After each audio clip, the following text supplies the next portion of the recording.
Can't hear you.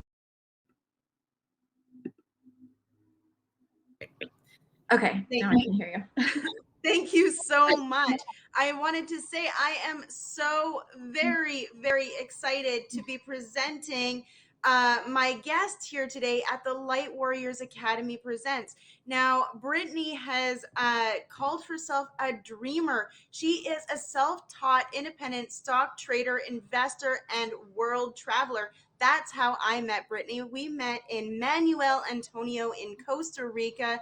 She has passionate energy and she constantly loves to post her exotic travel photos on her Instagram page, which will just leave you inspired to stepping into your authentic self.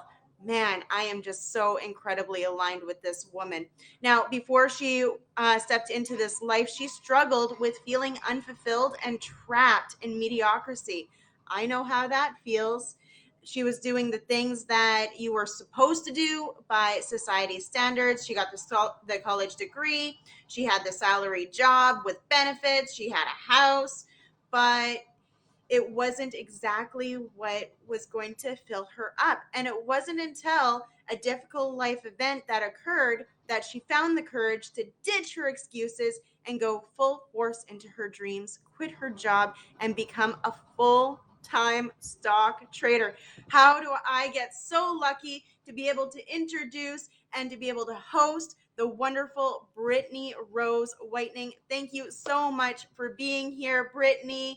And go ahead and let the audience know a little bit more about you. Well, thank you. That was an amazing introduction, and I feel so honored that you asked me to be a guest on your show. I know we really connected in Costa Rica, and I just love what you do and what you stand for. So thanks for having me. But Mhm. yeah, a little bit about myself.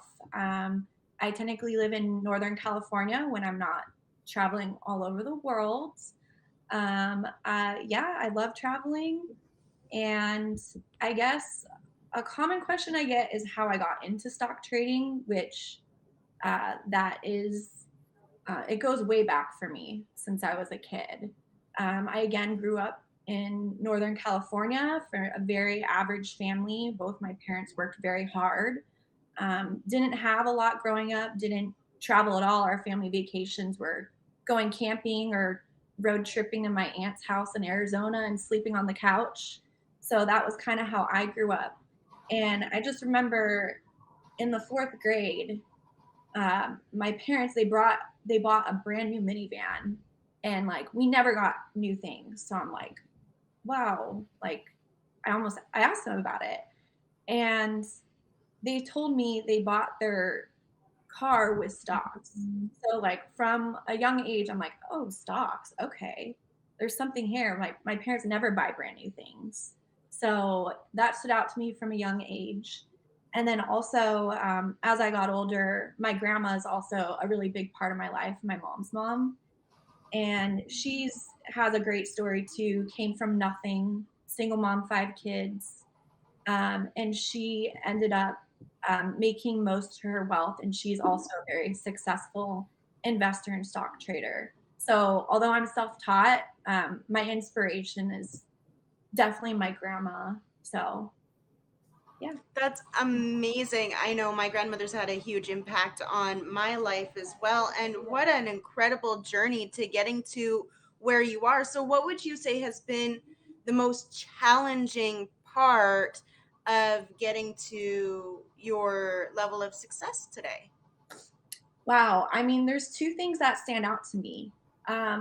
When I first started trading and learning and getting through the learning curve, I think going from being unprofitable, losing so much money. I did day trading for a while, which is a buy and sell in one day. So it's super volatile. I'm trading very high risk stocks, super used to losing money because, I didn't know what I was doing. And that's when I transitioned to what I am now, which is a swing trader where I'm buying more quality undervalued companies and my trades last anywhere from a couple weeks to a couple months. So, I think changing the mindset, because from a day trader, I'm like trading crappy companies. I'm quick to cut losses. I'm scared. I'm trading with so much emotion. And then with swing trading, you have to be more patient. You can't just cut when you're down on a stock. You have to follow your plan. So I think making that transition was a huge thing. And another thing is I think quitting my 9 to 5 job was also so scary. And I think getting over the mental hurdle that you can do this, you're not going to go broke and homeless. Like, it's okay. You're a trader now. You've been making money doing this. I think just getting over the hurdle, because having a steady paycheck, it's almost like an addiction, having steady income coming in. So getting through that mental hurdle that it's okay, I know what I'm doing, it's worth the risk to pursue my dreams and just really trust in myself and believe in myself and focus on that I can do this. But it was just so funny because when I first quit my job too, I'm like, oh my God, like I can't get my nails done. I'm like penny pinching everything. So that was also a really huge challenge to get through that mentally. How old were you when you started your journey of really getting into asset trading? 28. So it's been a little over 3 years, about 3.5 years now. And that's when I really took it seriously. Like, I'm talking waking up at the crack of dawn, 4 a.m. before my day job every day, looking at charts at my day job, coming home from my day job and doing more research and watching YouTube videos, reading books, taking courses, all those things, like every single day. And I started at 28 because that's when I got out of a really abusive relationship. It was really hard, and that was a huge wake up call for me. I'm like, wow, whatever I'm doing is not working.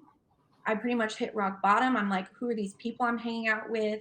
Why do I keep getting into progressively worse toxic relationships? It was easy in the past to just go blame other people, like, oh yeah, that guy's an asshole, or that's them. But I really had to look inward and be like, what am I doing that I can improve on myself to make some changes? Because whatever I'm doing right now is not working. So I'm going to make some changes. And one of those changes was, what are the things I've always wanted to do that I've never done? Stock trading was one of them. As for the reason I told you, because of my parents when I was a kid and my grandma, so it had always been in the back of my mind. And finally, I was in a place in my life mentally where I was willing to make a change and willing to get rid of any excuses to make my dreams come true and really be happy. So I finally got mentally in the right place to take it seriously. I really feel that because when I got into trading, and that's how you and I connected, as we just started Mhm. talking about trading in Manuel Antonio. And it was really similar in I was really scared. I knew about it for a really long time. I knew that I wanted to do it, but my peer circle, unlike your parents that had a win, my all of my peers were completely scared of the stock market. They had gone through crashes and they're like, stay 10 feet away, right? And so I had to go through the discovery process on my own. But it's through those simple little pieces of trying things out. Like you said, you started with day trading. I started with penny stocks. And right, Yeah. because it can be really really scary to enter the market. So Brittany, what would you say was the greatest accomplishment that you've made that you're most proud of so far? I would say probably getting the courage to quit my job and truly believe in myself. Because, as you know, with trading, you also have to really get to know yourself internally and just have faith in yourself and your process to get to a profitable point. So, I would say definitely that is one of my proudest accomplishments. Just no bullshit. I'm going after my dreams. I don't care what anyone's saying. This is my life. I have to live with my choices. And also, I think helping friends and mentoring people get to a place where they're now consistently profitable, or even not just trading, just starting that business they've always wanted to start, or buying that house or that property they've always wanted to start. So I think that's also one of my biggest accomplishments is helping my friends and just people I've met from messaging me, asking me questions to get them to a place for them to get rid of their bullshit excuses and truly go after their dreams. And I've just seen such a growth in mindset from some of these people where when they first were messaging me, they're like, oh, what if there's a crash? Oh, what about taxes? Or, oh my gosh, my stock's down. Like, hello, I'm in the stock market too. My stocks go down too. So, and now they're in a place where they're like, oh, this is great. There's an opportunity now. Or they started their business, or I've gotten screenshots like, look at my account since I started trading this strategy and it just went straight up. So I think that's also one of my proudest accomplishments is really making a positive impact on other people's lives because that really brings me a lot of joy. And one of the things that I love is the quote that when you teach, you learn more from teaching than you do from right? Because as a teacher, you're implementing the things that you learn. And so it integrates so much better. What are some of your favorite mentors that you've studied with?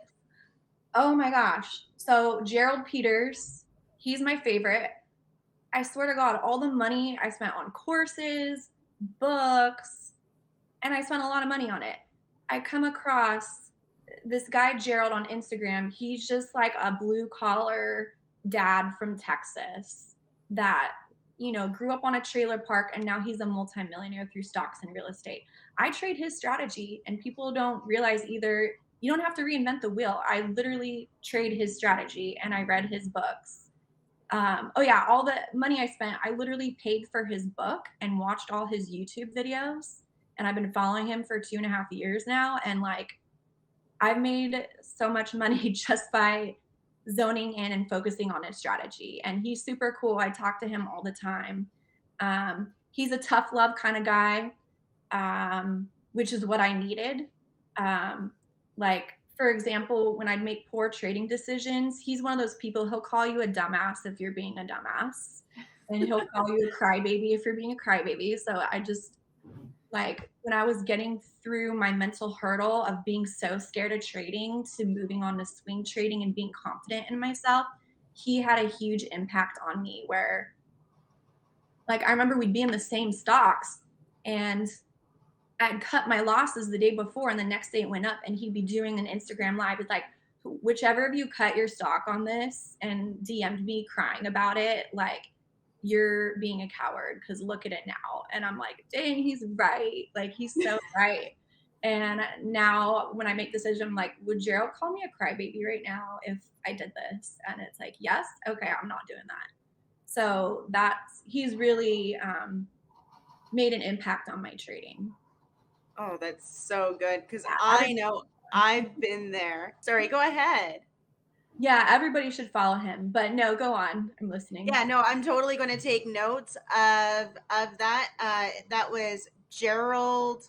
What was Peters. his? And Peters. we'll make sure to get that information and put it down in the comment section below of these live videos so we can share that resource with others. So, would you say that was your core strategy in achieving your accomplishments? Was following a mentorship program? Yes, I'd say that's part of it. I'd say the other part is I'm also very lucky. Although I didn't have a lot growing up, my parents and my grandma did teach me to live within my means. So, that put me ahead of, I know this is a big problem in America with the debt. So, I had no student loans, I had no car payments, I had no payment plans for anything. I had my house, but that's good debt. And also, in addition to Gerald's strategy helping me get to where I was, I bought a house at a young age, and so I bought it my first house at 25 on my own. Um, Congratulations. That's a huge you feat. know, yeah, and then uh, years later, when I realized that I wanted to be a trader, because I'd wake up at the crack of dawn excited, like I'm like, anything where I'm waking up at the crack of dawn, really excited about, I just need to go 1,000% in on this. So during that time when I realized I wanted to be a trader, I decided when I was almost 30 years old that I was going to sell my house because it was worth a lot of money. I was going to downsize, lower my cost. My cost of living was already pretty low, but I'm like, I can make it lower. So that way, when I quit my job, I'm not stressed. My bills are super low. I can really focus on my trading even more. So I sold my house for a good amount of money. I reinvested every single penny. So I bought another place. I downsized, went way below my budget. I think people struggle is like when they sell their house or they make more money, they'll like upgrade, they'll buy something more expensive, which kind of keeps them down. For me, I did the opposite. I downsized. I'm like, I'm gonna get my cost of living super cheap. Like I'm gonna have like no bills. Like I rent the other room of my house. So I don't have a lot of bills to stress out about and keep me tied down to a job on top of it. And also that helped my trading because I'm not tied down to having massive car payments or mortgage payments and stuff. It allowed me to focus on my trading and grow my account without stressing about it. Like, oh my God, I can't lose money. I need to pay the bills. Like, no, it wasn't like that. I was in a good place where I could be in a good mindset to trade and be disciplined properly. So I would definitely have to credit it to Gerald's strategy and motivation, but also my family raising me to live within my means and taking the moves to sell my house to reinvest all the money. Oh, and the other part of my money I put in my trading account, which I'd already doubled my trading account before putting the money in, but I put even more money in and I've doubled it since then as well. So So good. yeah, so I'd say yeah, my family just raising me that way, Gerald, and also having the courage to just downside, not keep up with the Joneses, and have the brand new thing because my happiness and my freedom I knew is what made me happy and what I wanted. I wanted to be a stock trader and travel the world. So I aligned my life and did everything possible to make that happen. And it Tell paid me off. about that moment. How did you get to that moment where you're like, okay, I'm going to just finally take this leap of faith and just jump and start traveling around the world? Yeah. Okay. So I have a good friend of mine from high school, and we went to the same college. We stayed in touch, and I remember he did the same thing. He worked a great job, was making great money, had his own house, and realized he was miserable. So he sold his house and he opened up his own auto shop. And he's like, yeah, you know what? I don't drive a brand new car, but I am happy to wake up every day. And he made the suggestion to me. He's like, you could do the same if you wanted to. I mean, I did it for me. It was the right choice. And, only you know what's best for you. But that was what I did. And that planted the seed. I'm like, oh my gosh, yes. And, all the, influencers I follow, like Gary Vee, he even says, like, sell your house, start a business, like just go after your dreams. It doesn't have to be complicated. So I think that, and then finally, because I waited to quit my job till I bought another place to get approved from a loan for the bank. Um, and I was so scared to quit my job. I bought my house, everything was set up, everything went according to plan financially. I was in a place where I can quit my job, but I still found myself so scared to do it. And my best friend, Nicole, she's like, wait, what are you doing? Like, you literally aligned your life to do this. Like, what's stopping you now? I'm like, oh, I just want to save up from some more, blah, blah, blah. And she's like, she pretty much called me out on my bullshit. She's like, Brittany, no one's ever going to be ready to quit their job unless they literally have $1 million in the bank. So if you're not doing it now, then when? And then I'm like, the next day I literally quit my job. So thank you to my friends for being supportive of me and helping me find the courage within. What was the first place you went to when you quit your job and you started traveling? Oh, yeah, where did I go first? First of all, it was one of my best friends' bachelorette parties. I remember that weekend. It was her bachelorette party. and COVID happened and we were supposed to do Miami. So then we ended up renting this baller mansion in Livermore, California, which is like a lot of beautiful wineries. So we had a really good time that. So that was, and then also a month later, I went to Zion National Park in Utah, which was beautiful. And then after that, I went technically, so that's my national because I'm in the States. But Right. my first international, I met friends in Costa Rica a few years back, and Costa Rica was fully open. And I still kept in touch with one of my friends from Costa Rica. And he's like, yeah, we're open. Should come visit. And I'm like, you know what? Yeah, I'm gonna go visit. And this was also scary too because this was my first time like traveling abroad by myself. Although I had friends there, like, it was a little scary. I'm like, this is my first trip abroad. I'm flying alone.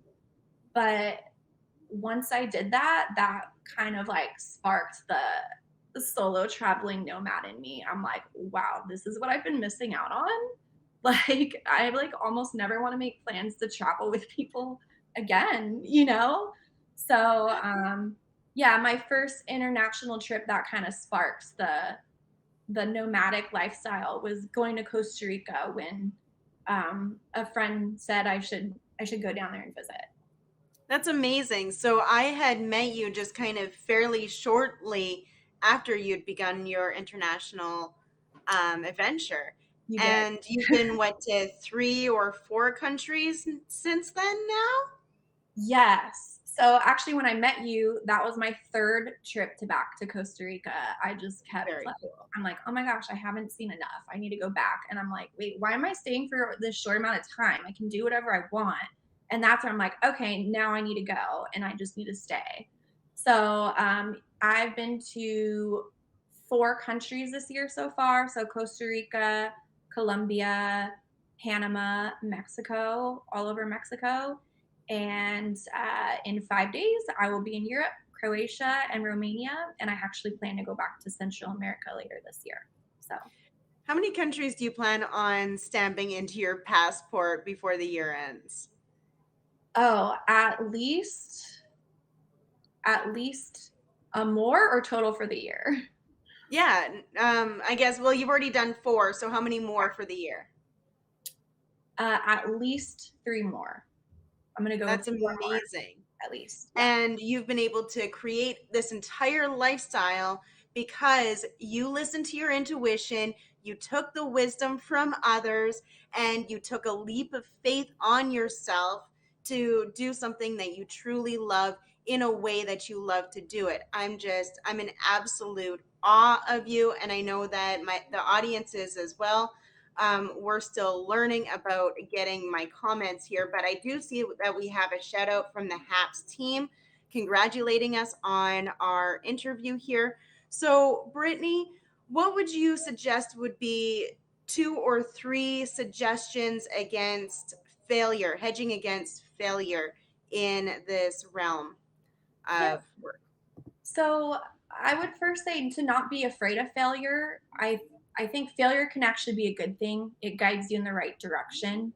Um, but really, yeah, to embrace it. So I would first get clear on what it is you want, because I feel like a lot of people don't know what they want. They don't have like a deep core why they want something. Because also a lot of people come to me with trading. I can tell they don't really know what they want. They just want to get rich quick, start a new hobby, like what makes you truly happy? What is your why? Is it because you want to make a bunch of money that you can support your family and you don't have to work a job and you have more time with your family? Is it because you want to travel the world? Like get real and ask yourself deeper questions. What is it you really want? Because things are going to get tough when you take the leap of faith. It's not easy becoming financially independent. It's not easy going after your dreams. It takes a lot of courage. And I found that what really got me through is my why. My why is, my freedom, my family, my friends, inspiring and helping others. So when things got really tough and I was losing money, because I didn't make any money for a year and a half, by the way, but I knew quitting was off the table because I knew it was possible. I knew my freedom was worth, and my dream life to travel the world was worth fighting for. So that would be my number one, is get clear on what you want and what your why is, because that's going to carry you through the tough times, because otherwise you're going to quit. You're like, oh, it's getting hard, and you'll quit, and then you'll really fail, because I really think failing is just quitting and giving up on your dreams. So that would be my first suggestion. Another is discipline and action. Like, for me, a lot of us, we come home from work, we watch TV, which, is fine, or we want to go party with our friends, or, life happens, this happens, that happens, family events, hard times, like, life happens, but you need to get real and be disciplined. Like, think big picture. Like, you need to work towards your goal every single day, at least a little bit every day. For me, I took no days off because I truly believed in what I wanted to do. I was truly serious about changing my life. So, even if I was having a bad day and I didn't want to wake up, or, just the discipline is so important. And I think, that's what gets people farther, because a lot of people just give up, or, this life event happens. So they're like, oh, I don't have time. It's like, really? Well, your dreams you don't have time for your dreams, is what you're saying. So definitely the discipline, because you don't have your own boss to look over and keep you up on your dreams. You got to discipline yourself and put in the work.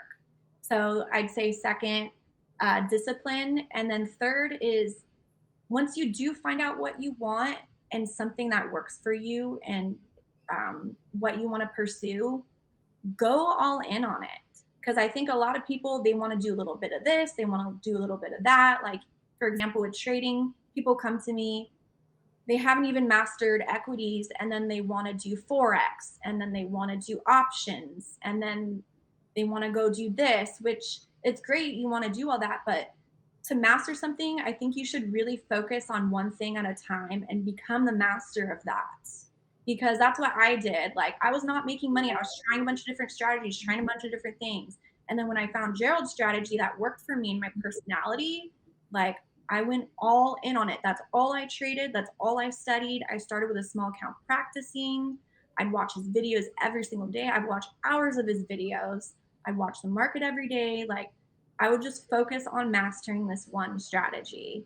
And yeah, because you can be the jack of all trades and mediocre at things, or you can be the master of one and really capitalize on it. And then maybe, move on to other things once you've found something that works for you, and you're doing the thing. So I would say that those would be my three pieces of advice. Mm, that's so good. I'd love to backtrack just a little bit and ask you how you got brave enough to buy your first house at 25. What did that look like for you? Yeah, I mean, I think that's something that was instilled with me since I was a kid, because my parents really wanted me, like, go to college, get the job, get the house. And then I knew over time homes make money. So I think a house was actually a priority from a young age, just from my parents kind of pushing it on me, which I'm glad they did, because, my house was a stepping stone to help get me to where I am. And I also made money because I rented the rooms when I owned that house too. So, by renting out rooms, they're helping you pay off the loan and lowering your cost of living to save more money. So I definitely say probably my parents pushing it on me. And then also, getting deeper is, before I went on my spiritual journey and really got more connected with my inner self, I really based a lot of my self-worth on outside materials, like doing what my parents wanted me to do, doing what society wanted me to do, having that success on paper, like, oh, she's 25, she's the youngest girl here, and she owns a home. Wow. Like, I based my self-worth out of outside materials. So it was great for me at the time to get my house and make those accomplishments, but I had to look inward to find self worth on the inside without those outside accomplishments. So, So, how do you feel leveraging your self worth and going through the process affected your growth as a stock trader? oh, it was literally everything. Like, I don't think I could have been a successful stock trader if I wasn't mentally in the right place. I mean, like before I got into trading, I was in a toxic relationship. And if I would have tried trading, be like, oh no, it's gambling, it's risky. So, like, I didn't even have the support level, the people around me to support me in what I was doing. Um, Trading, you need patience, you need to know yourself. And before I started trading, and I'm still getting to know myself. I think we all are, right? Nobody's perfect. It's a never ending journey. But I think then I completely didn't know who I was and I was so lost inside. And when I got to a place that I realized I needed to make a change, it really helped me be patient to figure this out and trust myself that I could figure this out. Because if you don't believe in yourself, you're not going to be a successful trader. And I was so motivated and believing in myself that when it got hard, when I was losing money for a year and a half, if I didn't look internally and truly believe in myself and find self worth from the inside, like I probably would have quit. So it really had everything to do with my success, I believe. Like it was necessary for me to be successful trading. So, for our viewers out there that are going to be crying and saying, I don't have what she had to get started, I don't have a house that I can leverage to get in, how can you suggest to those people in starting to leverage and create assets for themselves? Start with one thing at a time. Um, first, first of all, I'm not smarter or better than anyone else. So if you think that I have something special that you don't, I think that's total bullshit. Um, Start with one thing at a time. Like, do you have debt? Do you have a car payment? Do you have credit card debt? If you do, start off with making a plan to pay that off first because that's putting you behind. Once you get that paid off, do you have extra money to put aside, to put away? If not, can you get another job? Can you do start a little side business? Like money's all around us. That's another thing. Like I put myself in abundance mindset. Money's all around us. Like there's so many ways to make money. You can do Uber, you can do DoorDash. Like there's got to be something. So, and then once you finally don't have consumer debt, or if you can somehow lower your cost of living somehow, I would do that. And any extra money you have, just put it away. Put it away. And then the money you don't need, start investing. With trading, it's free to trade. There's no commissions. So start with one stock. And it doesn't have to be complicated. You don't have to be a psycho trader like me that researches for hours a day. Like for example, Coca-Cola. A lot of people I see them drink soda or Budweiser. I see people spending money on beer. It's like they're publicly traded and they pay a dividend as well. Like maybe start allocating your money and buying assets like that. Or can you get to a point where you make extra money to where you can get a down payment on a home below your price? So it's really like a priorities thing in my opinion, because a lot of the people I say, oh, I don't have the money, I can't. And then they have like a $500 car payment. Like, just get rid of all your own excuses and like, there's always a solution. There's always somewhere. Um, my mentor, Gerald, he grew up in a trailer park in Arkansas, didn't have any money. He started with one stock and one house. He just worked his ass off and did what he could. He started mowing lawns. I mean, a lot of people don't even want to sacrifice to do a job that they feels like they're above, to make Mhm. extra money. So do what you can to make some extra money and pay off your debt and then start buying assets, start saving for your first property. And it doesn't have to be a new home. It's actually, you'd make more money if you buy a crappy home and you can fix it up. And I don't know. And just the internet, there's so many free things to learn on the internet. Like even Gerald, he's not a contractor. He learned how to fix up his home by watching YouTube videos and just practicing it. So I think he's a good example of literally having nothing. Like, yeah, okay, I saved for my first home. I was able to have a good job to put enough money away to save for a first home. But him, he literally had even less of a privileged background than me, and he was able to figure it out. So I really do think there is a solution for everything. If you really believe you can do this, you will find a way to do it. I truly believe that, especially in America. So it's not going to be easy, but it's worth it. And it's going to take a long time. But just think big picture and remember your why. Yeah, I love that. I love that. And I really believe, and I'm going to just put it out on the table that, you don't have to know the how. You just don't have to know the how. As long as you got an idea of where you're going and what you're striving Right. towards, and you work towards it every day, like you've mentioned multiple times in this broadcast, then it can't help but come to fruition, because that's what builds that self-confidence, right? Is doing the Exactly. repetitive Don't tasks. focus on the how, focus on the why. And another tip I have that I forgot to mention, focus on what can go right instead of what can go wrong. Oh, Because the so good. people who I know who are broke, they're like, "Oh no, well, I don't want to rent out a house because what if they don't pay me rent?" Okay, well, there's a what if for everything. But if you want to be wealthy or grow wealth or grow as a person, you need to take on more responsibility or you'll stay average. Or the stock market. Well, what if it goes down?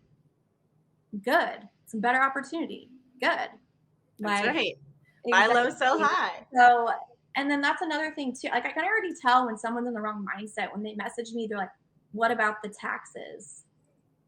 I'm like, yeah, I pay them. Like when you go for a job interview, do you ask them about the taxes? Like focus on being like a profitable trader first and focusing on what can go right instead of thinking all the negative, like, oh, taxes, losing money, tenant not paying me.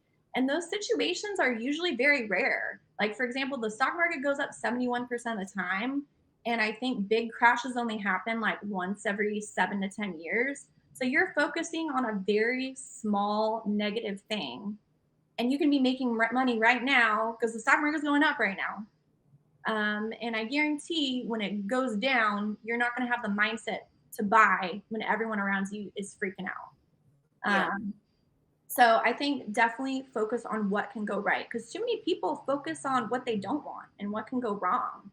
And you'd be surprised how things fall into place when you focus on what can go right versus what can go wrong. It's so important, so important. And I know, like, even me in the nomadic journey that I've taken, it can be easy to fall in those spins, and you need to be able to be disciplined Right. enough to say, well, no, what can go right? What is going right? Because one thing that I've always loved to tell my students is that a negative thought weighs about 10 pounds heavier than a positive thought. It takes about 10 positives to dispel one negative. Wow. So, right. And when you think of it that way, like, what kind of garden are you growing? Right. No, that's so So, true. Mhm. I love, love, love, love that you brought that up, because it's so important. Just in general, the abundance mindset. If you want to grow at all, you have to believe in the possibility that things are going to go right and that you can be prosperous. And if you can't get into that space, well, you're always going to prove yourself right, because that's the way the law So true. is. You are like, preach, girl. You are like so spot on. And I think it's easy to fall into that as a society. And once in a while, I fall into that too, like you mentioned, but I catch Yeah. myself and I actively work on myself every single day. Like I meditate every morning and listen to affirmations. I write down my affirmations and what I'm grateful for every morning. I write affirmations like I am worthy of wealth. I am worthy of making money. I am enough because I think deep down subconsciously, a lot of people don't think they're worthy and don't think they can make that. And it takes time to reprogram your mind to get into that abundance mindset, especially because we live in such a society that, you know, teaches you, oh, you have to be special to make a bunch of money, and all the other things that we surround our mind with. So it's literally years of negative programming that we have to practice to undo. So I also read a lot of books. I listen to a lot of podcasts that help me reprogram my mind. Because, as you mentioned, I'm so glad you went into depth about the abundance mindset. I every day listen to something or write something down to keep me in that abundance mindset. Because my mind is like a muscle, like in the gym. I have to work at it constantly. And after years of programming, believing that I couldn't get rich, I couldn't be successful, I couldn't have the life of my dreams, I had to reprogram my mind that I can. So, and I still actively do that today. And I have some good book recommendations for people if they want to help change their mindset too. Amazing. And we're going to make sure that we have a way to lead people to you. I believe you're looking to have people being shared to your Instagram, right? Yes, that's what I'm most active on. Okay. Yeah. I don't have my thing. I mean, this is the HAPS app. If you don't know yet, HAPS is a new broadcasting software that I am testing out, and it is actually quite fabulous. I like it. Um, I like it too. right? Yeah. And so I'm still learning some of the tips and tricks on it. So the areas where I would have you posting your Instagram right here on the live, we're just going to go ahead and add that into the comments so everybody can have access to it. Yeah. And my last question here. So, what would you say has been the best strategy that you've learned, and how did it create that impact? What is the number one strategy, if you could give that one thing to our viewers here today? Living below your means and keeping it simple. Stocks are all around us. Look at the food you eat, the car you drive, the gas you're putting in. Keep it simple. It's all around us. You don't need to be smart, and the only limitations we have are the ones we put on ourselves. Mm, so good. Thank you so much, Brittany, for joining us for this broadcast. Believe me, you are going to help so many people by sharing your story here today. And do you have any closing statements before we close out the broadcast here today? No, I just want to say thank you so much. And, I really wish the best for everyone. It brings me joy seeing people truly go after their dreams. Like, we really only get one life. And, Josie, that's why I connected with you. I feel like you really went after your dreams, regardless of what other people said. And the more people that do that, I think the better the world will be. Couldn't agree with you more. Couldn't agree with you more. I believe your happiness can change the world. And that's what I'm striving to do every single day of my life, is help break people out of mediocrity so they can live in a space of choice. And through that, thank you again for being here, spending your time with us today. It was such a pleasure. You have so much wisdom and experience, and I can't wait to keep watching you grow. Make it the best day possible. Thanks, Josie. I'm honored. Bye for now. Bye.